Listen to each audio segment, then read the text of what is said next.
Habari, ikiwa wewe ni mteja wa vifurushi vya SME na unahitaji kununua kifurushi kwa mara nyingine tena, fuata hatua hizi. Kwa menyu ya M-Pesa, piga *150*00 alama ya reli, chagua lipa kwa M-Pesa, chagua palipoandikwa chagua kwenye orodha, kisha chagua Vodacom, kisha chagua Postpaid, halafu chagua Pay Bill.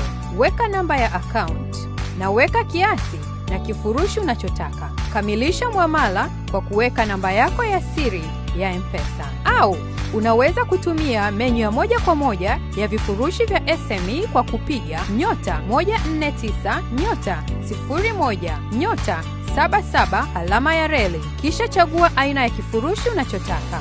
Kwa application ya M-Pesa, fungua application, chagua lipa kwa M-Pesa. Kisha lipa bili au biashara. Ingiza kitambulisho cha biashara au chagua kwa kubofya alama ya nyumba pembeni kupata orodha. Na tafuta Postpaid. Ingiza kumbukumbu. Halafu weka kiasi.